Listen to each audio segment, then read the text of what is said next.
নমস্কার, ঝুমাস কিচেনে তোমাদের সবাইকে স্বাগত। আজ আমি একটা নতুন রেসিপি নিয়ে এসেছি তোমাদের কাছে। রেসিপিটি হলো কাঁঠালের দানা দিয়ে পায়েস।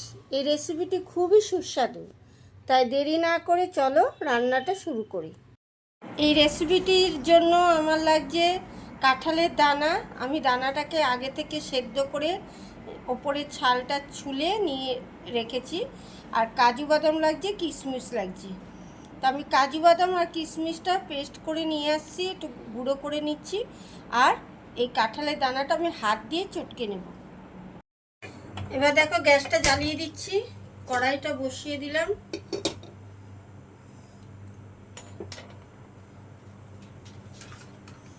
এবার কড়াইয়ের জলটা শুকালে আমি একটুখানি দুধটা কেটে দিয়ে দেবো। এই আমি দুধটা ঢালছি।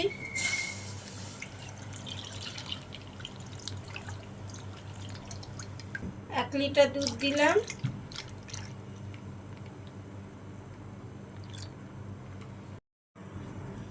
এই দুধটা আমি ঢেলে দিয়েছি। এবার সমানে নাড়াতে হবে। একটু দুধটা ফুটে গেলে তারপরে আমি কাঁঠালের দানাটা যে আমি পেস্ট করে রেখেছি ওটা দিয়ে দেব। আর তার সাথে আমি এখন একটুখানি ছোট এলাচ আমি একটু গুঁড়ো ফাটিয়ে রেখেছি, সেটা একটু দিয়ে দিলাম। এটা জাল হতে থাকুক, তারপরে ফুটলে পরে আমি কাঁঠালের দানাটা যে আমি পেস্ট করে রেখেছি ওটা দিয়ে দেবো। আমি এর মধ্যে একটু ঘি দিয়ে দিলাম, তাহলে স্বাদটা ভালো হবে। এই দেখুন, এবার ফুটে গেছে।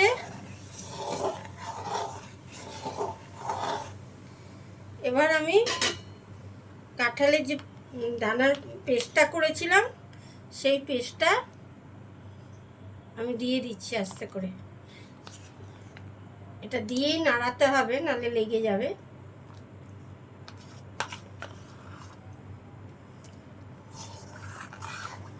কাজুর পেস্ট করে রেখেছিলাম, কাজুর গুঁড়ো, এবার সেটা দিয়ে দিলাম।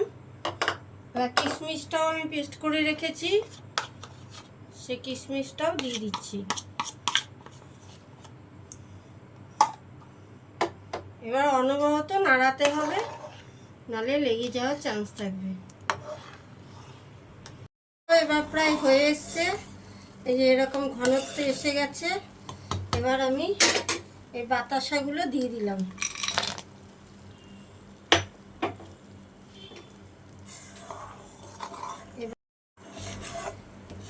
দেখো, বাতাসা দিয়ে করছি কারণ হচ্ছে বাতাসার কালারটাও আসে আর টেস্টও ভালো হয়।